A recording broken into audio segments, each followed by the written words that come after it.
Bonjour à tous et bienvenue pour cette nouvelle vidéo de déballage de boîtes pour Horror Arkham, le JCE. On en est à la 10e vidéo sur les cartes multiclassées de la boîte investigateur du cycle Aux confins de la Terre. Et aujourd'hui, on a des cartes biclassées truands mystiques. Alors la première, c'est glissement éthéré. Un événement de niveau 0 qui coûte 2, trait, sort et ruse. Choisissez un ennemi non élite dans un lieu révélé éloigné de 2 connexions ou moins, et changez votre place avec cet ennemi. Il y a aussi la version de niveau 2 qui coûte une ressource de moins, qui a un deuxième icône d'agilité, et qui vous permet de choisir n'importe quel lieu révélé, au lieu d'un lieu jusqu'à 2 connexions de distance. Alors, donc c'est une carte assez bizarre, enfin, c'est une carte assez difficile à évaluer, je trouve, parce qu'elle est très atypique. Alors déjà, on va commencer par une remarque que j'ai lue dans les commentaires. Luke Robinson, il a le droit de jouer un événement comme s'il était dans un lieu connexe et engagé avec chaque ennemi dans ce lieu. Donc Luke Robinson peut jouer l'événement, il peut, à un moment où il est dans le lieu A, jouer l'événement en choisissant de considérer qu'il est dans le lieu B, et du coup, après résolution, Luke Robinson est dans un lieu A. Il joue glissement éthéré, glissement éthéré.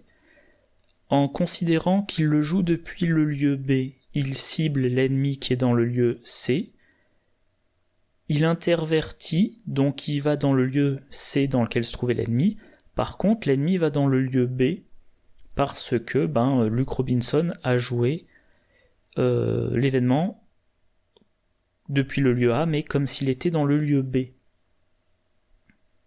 Donc ça peut permettre, dans le cas de Luke Robinson, de placer les ennemis. Alors, j'aurais dû préparer la carte, mais typiquement, s'il est dans sa boîte à portail, que je la retrouve, s'il est dans le monde onirique, le portail onirique c'est connexe à chaque lieu révélé et vice versa. Donc, quand Luke Robinson est dans le portail onirique, il peut jouer un événement comme s'il était dans n'importe quel lieu révélé, vu que tous les lieux révélés sont connexes au portail onirique. Donc, il est dans le portail onirique, il joue glissement éthéré sur un ennemi non élite. Vu que tous les lieux révélés sont connexes à... au portail onirique, il peut cibler n'importe quel ennemi dans un lieu révélé et l'envoyer dans n'importe quel lieu révélé. Et encore une fois, c'est bien brise-neurones. Si vous jouez en multi, c'est-à-dire que vous prenez un ennemi n'importe où, vous le balancez n'importe où, soit pour le faire se désengager d'un autre investigateur, soit au contraire pour l'envoyer sur un autre investigateur qui doit le combattre. Donc voilà, c'est bien prise, c'est assez compliqué à envisager comme utilisation, et je pense que c'est plutôt le genre de carte où il faudra se demander si le scénario s'y prête. Donc j'ai regardé quelques scénarios pour lesquels ça me semble intéressant. Moi, quand je pense redéploiement, déplacement longue distance ou téléportation ou déplacement d'ennemis, je pense tout de suite au Fléau des Estlis. Donc le deuxième scénario de la campagne La Civilisation oubliée. Sans trop m'étendre sur le déroulement du scénario, à un moment donné, on place tous les lieux en ligne, on est à un bout de la ligne, les investigateurs a priori sont tous à un bout de la ligne, et ils doivent tous aller à l'autre bout de la ligne.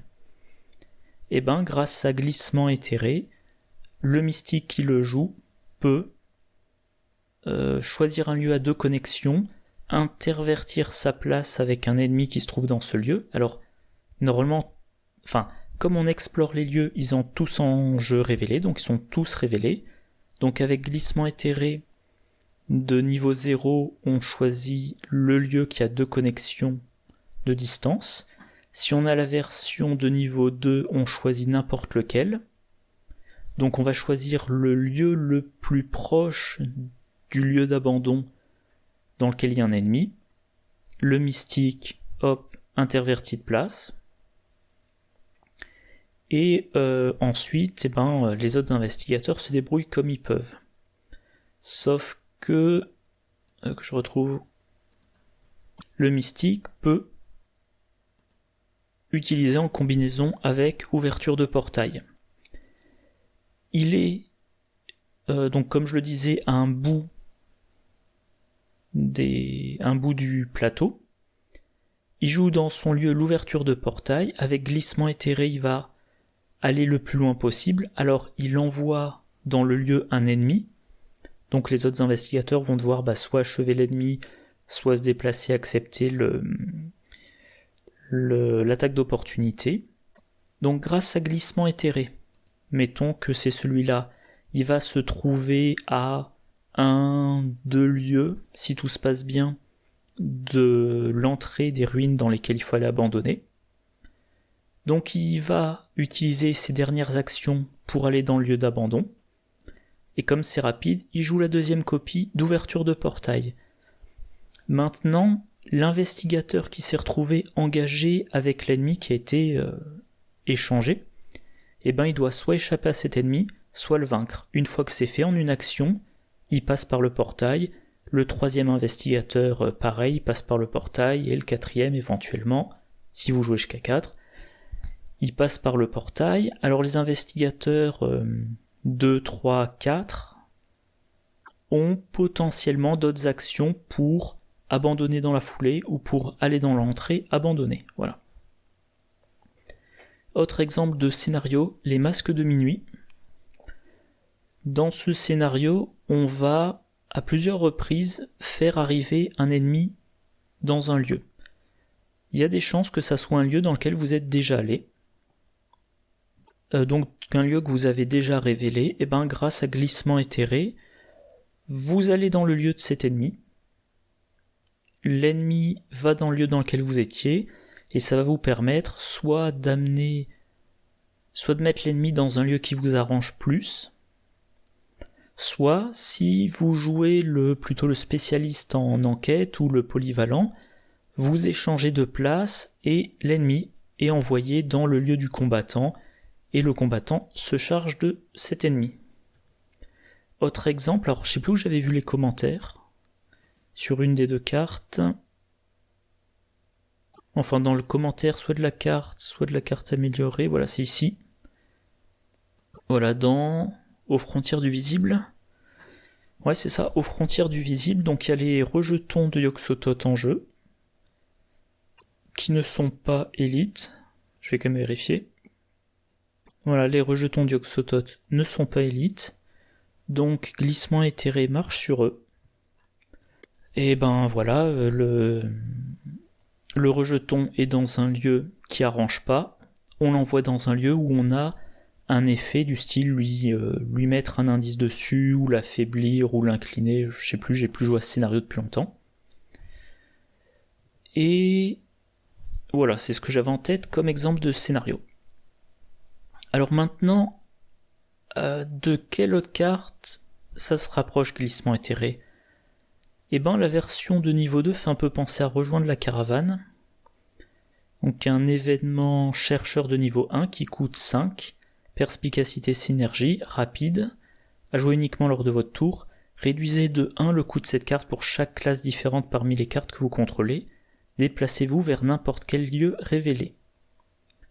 Donc rejoindre la caravane coûte 1 XP de moins que glissement éthéré de niveau 2, coûte 4 ressources de plus, dans la pratique pas autant, et permet de se téléporter dans n'importe quel lieu révélé.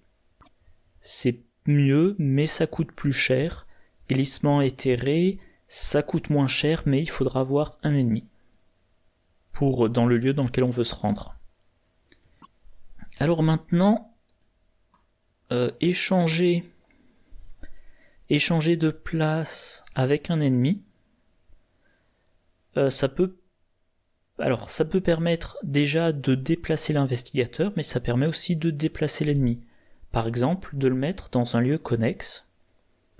Et toutes les cartes qui ont un effet sur un lieu connexe, il y a bien évidemment le classique explosion de dynamite. Donc mettons que vous jouez un mystique comme enquêteur, il fait un glissement... Vous jouez un mystique comme enquêteur. Il y a un ennemi non élite quelque part dans un lieu révélé. Ce mystique va dans le lieu connexe du lieu du combattant, il joue glissement éthéré, il intervertit sa place avec le combattant, avec l'ennemi, du coup l'ennemi est dans le lieu connexe du combattant, et le combattant joue son explosion de dynamite. On a toutes les cartes, alors là j'en ai mis qu'une, mais toutes les cartes qui permettent de combattre, voilà. Cette attaque peut cibler un ennemi non élite dans un lieu connexe. Ignorez les mots-clés distant et riposte pour cette attaque. On a ça, comment ça s'appelle déjà, habileté au tir. Il y a aussi l'arc enchanté, dont j'ai pas encore parlé. Voilà, il y a un certain nombre de cartes qui permettent de combattre dans le lieu connexe. Eh bien, et pour autant que je me souvienne, toutes ces cartes qui permettent de combattre dans le lieu connexe permettent d'ignorer les mots-clés distant et riposte. Donc imaginons que vous jouez cette stratégie de combat à distance. Vous avez dans un même lieu le combattant engagé avec un ennemi et l'enquêteur qui n'est pas engagé. L'enquêteur va dans le lieu connexe, il joue glissement éthéré en ciblant l'ennemi non élite. Du coup, l'enquêteur se retrouve téléporté dans le lieu du combattant et le combattant se retrouve dans le lieu connexe au lieu du combattant, et le combattant maintenant va pouvoir faire tous ses effets de combat à distance. Alors le truc, c'est que glissement éthéré ne marche que sur des ennemis non élites, et en général, quand on a, à quelques exceptions près, quand on a peur des ripostes d'un ennemi, c'est que l'ennemi il est bien costaud et donc il est élite. Donc ça marchera contre une poignée. Ça marchera, je pense, seulement contre une poignée d'ennemis qui sont à la fois non élites, mais suffisamment pénibles pour qu'on ait envie d'éviter d'être dans leur lieu.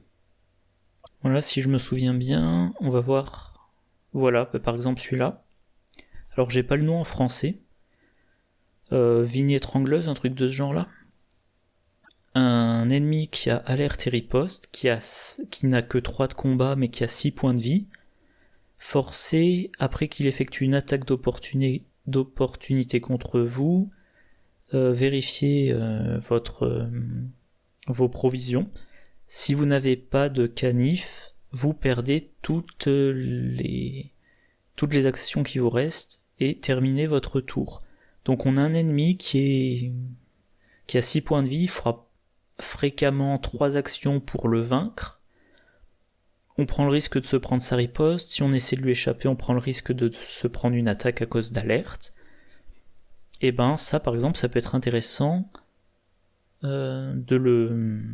d'utiliser comme ça, glissement éthéré pour le mettre dans un lieu connexe. Il est pas chasseur, donc il y restera. Et une fois qu'on sera prêt, une fois qu'on aura le tempo ou les bonnes cartes en main, on s'en occupe, explosion de dynamite, habileté au tir, voilà. Et comme dans un deck on peut mettre 2 copies de glissement éthéré, on peut éventuellement dans certains scénarios mettre plusieurs ennemis non chasseurs dans un lieu, et ensuite, utiliser 2 copies d'explosion de dynamite, ou une copie d'explosion de dynamite plus une carte qui fait du tir à distance pour s'en occuper de tous d'un seul coup. Alors, glissement éthéré, moi je pense que ça peut être très intéressant dans un deck Trish Scarborough.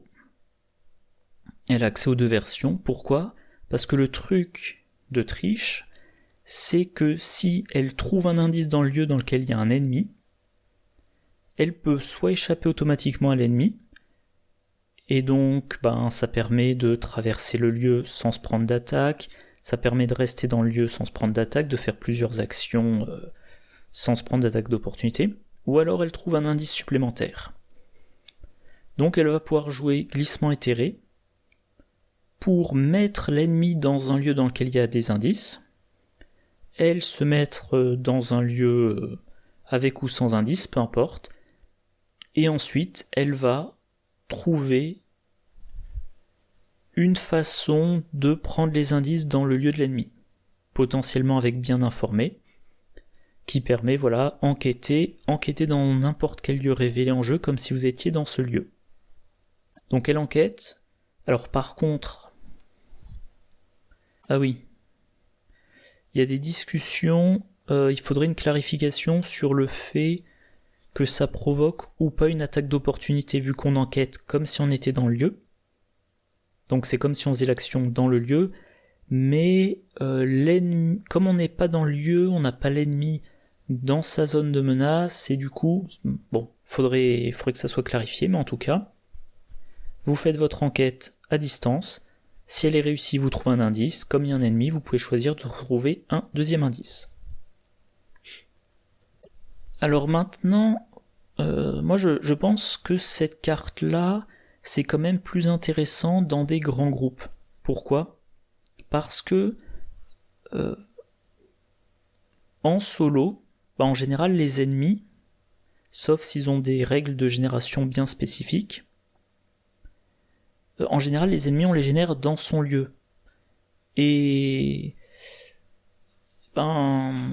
si on génère les ennemis dans son lieu, on va ensuite vouloir s'en débarrasser, soit en les combattant, soit en leur échappant, mais il y a des chances il y a de bonnes raisons de penser que si on laisse un ennemi, c'est qu'on va plus s'en préoccuper. Sauf dans le cas particulier de Trish Scarborough qui va l'utiliser pour trouver des indices. En duo, moi, comme je joue, mes 2 investigateurs sont toujours dans le même lieu, donc les ennemis sont la grande majorité du temps générés dans leur lieu, donc il n'y a pas de cas d'ennemis dans un autre lieu. Par contre, en trio, ou en quatuor, il y a quand même de plus grandes chances pour que les investigateurs se déplacent en 2 groupes. Par exemple, d'un côté, le spécialiste du combat et le spécialiste de l'enquête, et d'un autre côté, un polyvalent. Et dans ce cas-là, un ennemi sera généré soit dans un lieu occupé par un groupe, soit dans le lieu occupé par un autre groupe, et glissement éthéré permettra soit à un investigateur de rejoindre l'autre ou les 2 autres en les débarrassant de leur ennemi, soit l'inverse, ça permettra à un investigateur de quitter le lieu dans lequel il y a un autre investigateur et de lui envoyer un ennemi. Donc comme je le disais tout à l'heure, si dans un lieu vous avez le spécialiste en combat et le spécialiste en enquête, que votre spécialiste en enquête est truand ou mystique, et que dans un autre lieu vous avez le polyvalent. Le polyvalent se retrouve engagé avec un ennemi non élite, il ne peut pas s'en charger, ou il ne veut pas s'en charger, ou c'est pas le bon timing, enfin bref, il y a une bonne raison. L'enquêteur, il joue glissement éthéré, il se téléporte dans le lieu dans lequel il y a le polyvalent, il téléporte l'ennemi dans le lieu du combattant. Normalement, si l'ennemi n'est pas distant, il engage automatiquement le combattant, et le combattant s'en charge. Et en plus de ça, si on est dans ce scénario que je viens d'écrire, on va, en plus d'envoyer l'ennemi sur l'investigateur qui peut le mieux s'en occuper, on va potentiellement permettre l'utilisation de cartes qui interagissent avec les ennemis, comme scène de crime. On a envoyé l'ennemi dans le lieu de l'investigateur, du combattant. Première action du combattant, il joue scène de crime. Comme il y a un ennemi dans son lieu, il découvre 2 indices. Voilà. Donc ça, par exemple, si le combattant et l'enquêteur étaient dans un lieu à valeur occulte élevée, eh ben, au lieu de galérer à réussir des enquêtes pour trouver les indices, ben non, on y téléporte un ennemi, scène de crime, 2 indices sans test. Et potentiellement, une fois que le combattant a achevé l'ennemi, preuve. Voilà, ajout après que vous avez vaincu un ennemi, découvre un indice dans votre lieu. Et avec preuve de niveau 1, si l'ennemi avait 4 PV ou plus, on trouve 2 indices.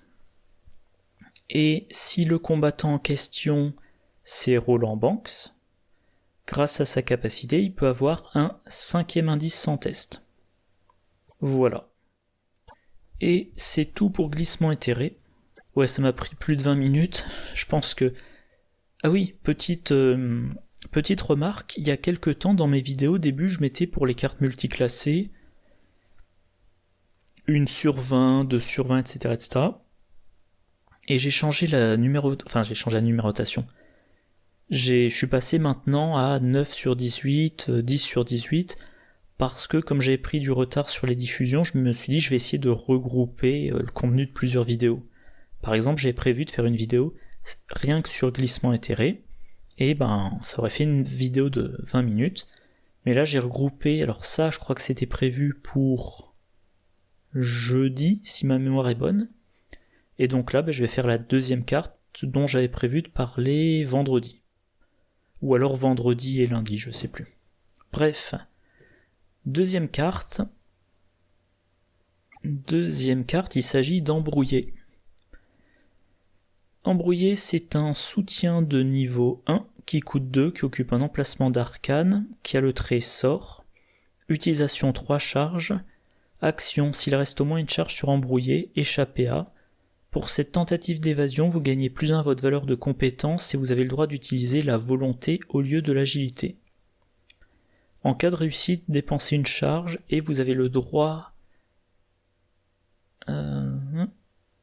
Pardon, oui, je vérifiais le texte en anglais. En cas de réussite, dépensez une charge et vous avez le droit d'effectuer une action supplémentaire lors de ce tour. En cas de réussite avec une différence de 0, subissez un dégât. On a également la version de niveau 4.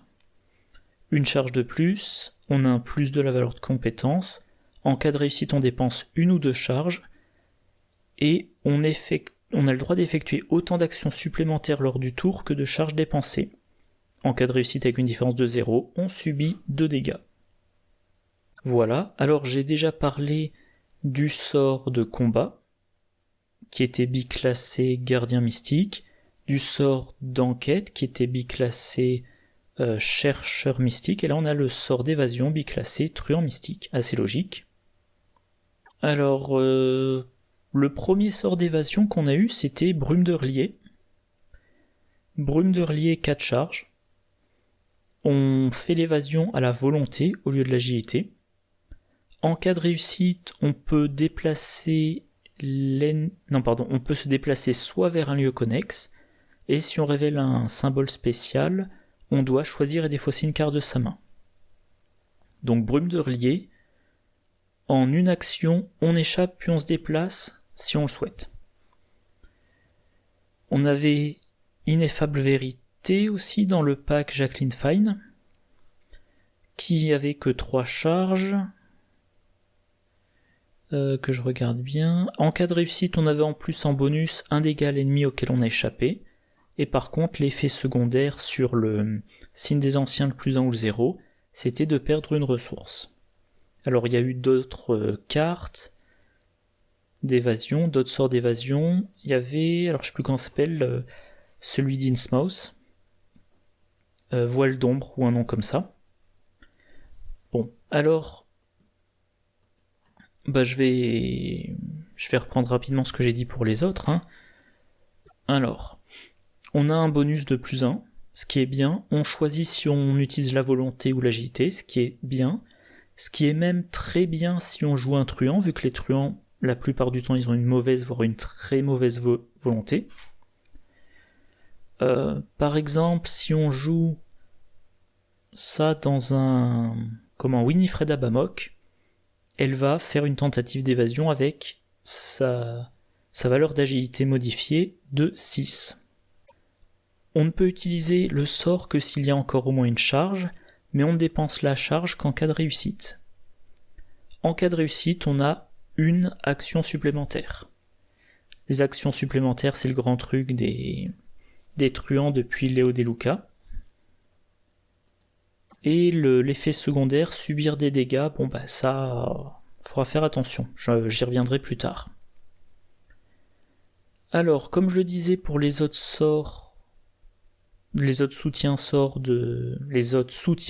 biclassés de ce pack, l'avantage, c'est qu'on va utiliser une compétence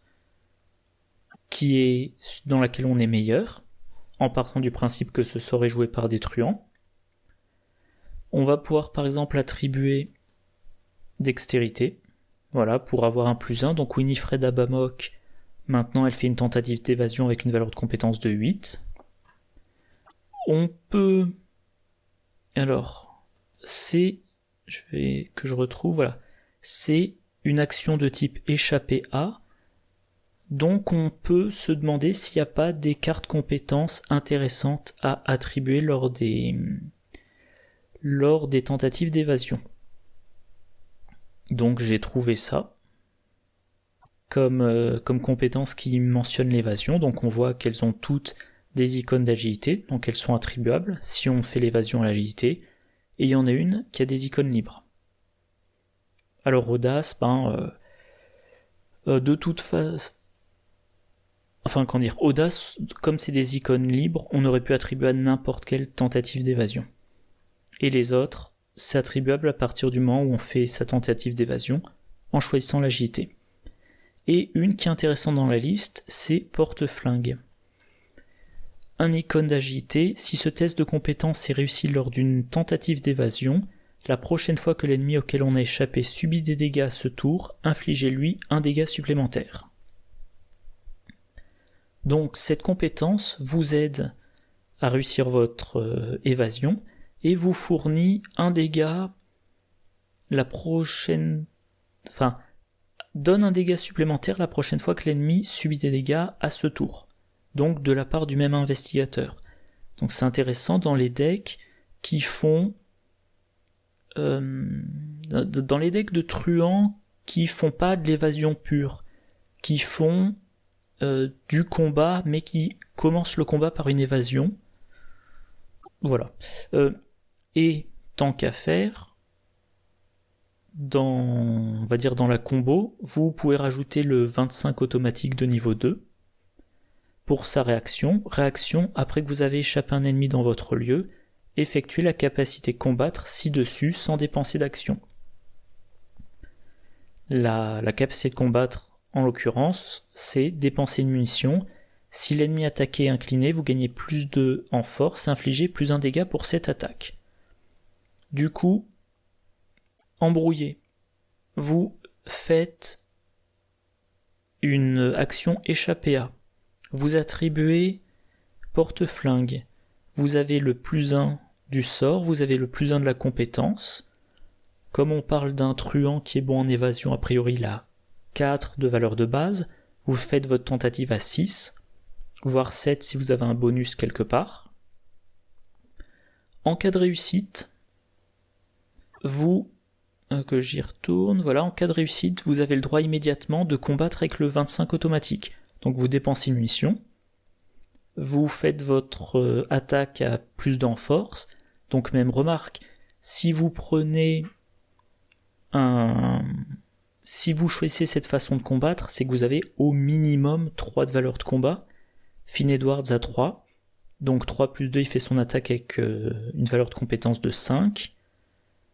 En cas de réussite, le dégât de base, le dégât du pistolet et le dégât de porte-flingue.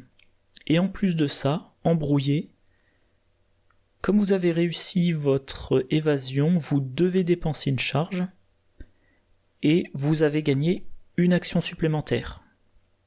Donc vous pouvez, dans la foulée, c'est pas cette carte, voilà, vous pouvez dans la foulée dépenser l'action pour recombattre. Donc de nouveau, valeur de compétence de 5, en cas de réussite, 2 dégâts.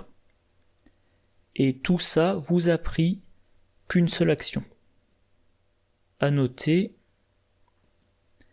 que Finn Edwards, il a le droit à une action supplémentaire pendant son tour pour s'échapper, pas forcément une action d'évasion basique. Donc Finn Edwards, il a son action bonus, qu'il utilise pour activer Embrouiller.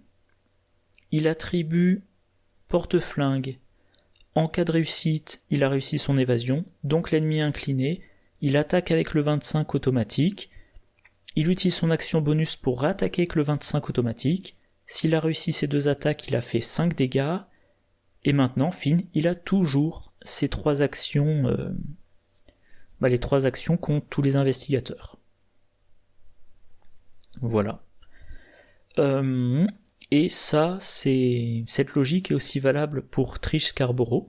Alors elle n'a que 2 en force, donc il faudra quand même a priori lui la booster d'une manière ou d'une autre pour ses 2 attaques avec le 25 automatique, mais avantage, la deuxième attaque au 25 automatique, elle n'est pas obligée de la faire dans la foulée, donc entre la première et la deuxième attaque, s'il y a besoin d'une deuxième attaque, elle va pouvoir faire une enquête et profiter de la présence de l'ennemi pour prendre 2 indices de son enquête.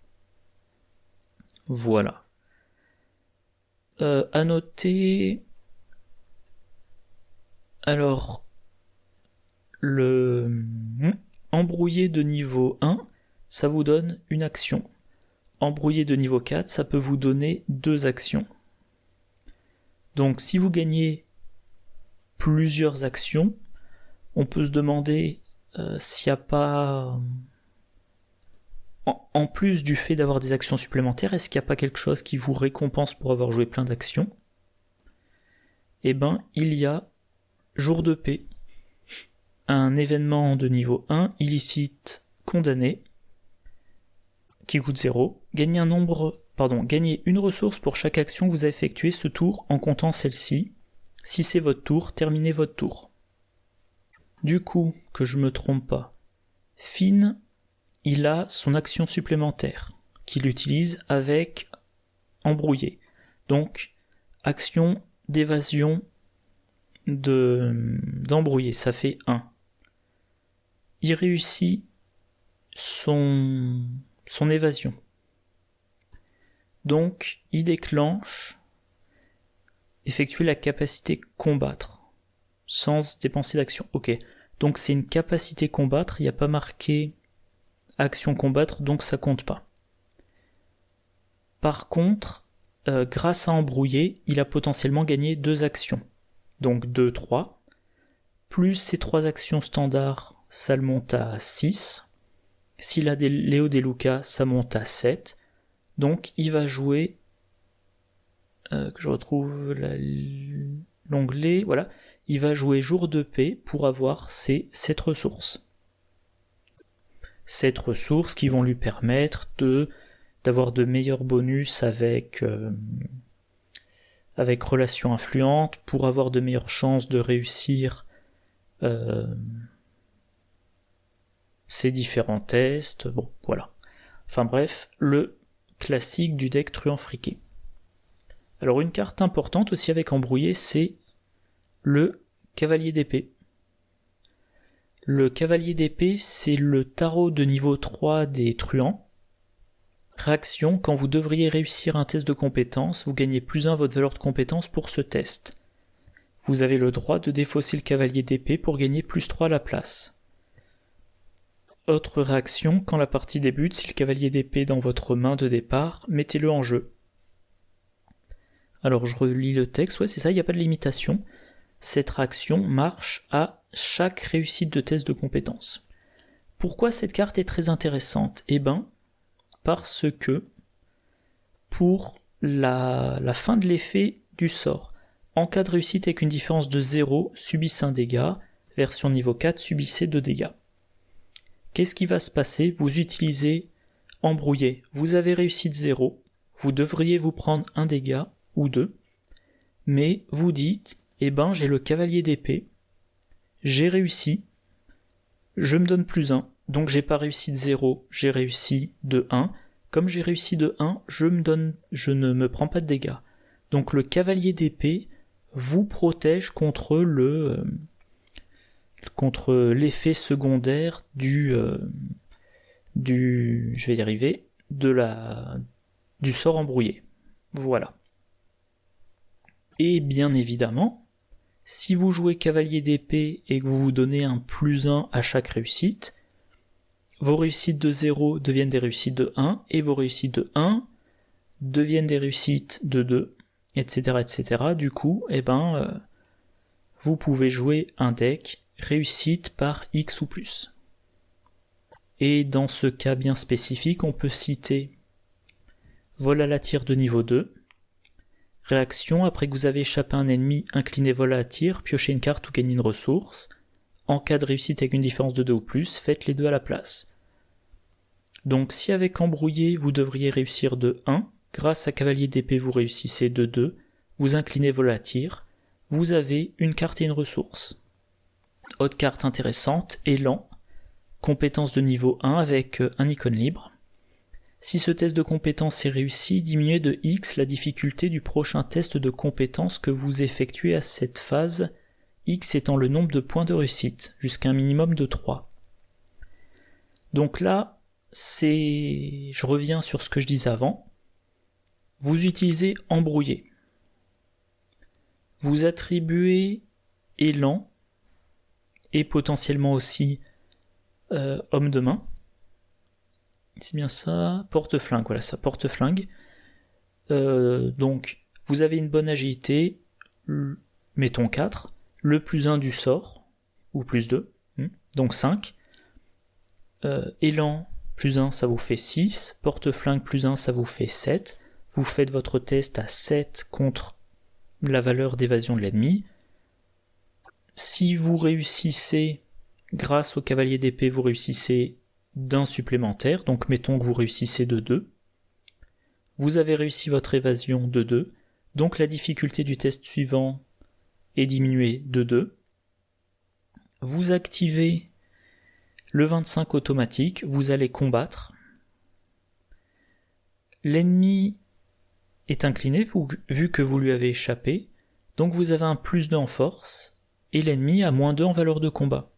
Donc triche, elle va faire son attaque à force 4, et l'ennemi, elle fait une attaque à force 4 contre valeur de combat de l'ennemi, moins 1. Si votre ennemi est 3-3-3, ça devrait être une attaque, si l'ennemi a 3-3-3, sans élan, vous auriez une attaque à 4, les 2 de base, plus les 2 du pistolet, contre 3, la valeur de combat de l'ennemi, mais grâce à l'utilisation d'élan dans la tentative d'évasion, vous allez en fait faire une attaque à 4 contre 1, et en cas de réussite, 3 dégâts, et votre ennemi est vaincu. Voilà. Et toujours avec élan, et notamment avec Trish Scarborough, vous avez réussi votre évasion de quelques points d'écart, vous diminuez la difficulté du test suivant, et vous jouez oreille indiscrète. Choisissez un ennemi non engagé dans votre lieu, celui auquel vous venez d'échapper, comme vous lui avez échappé, il s'est désengagé.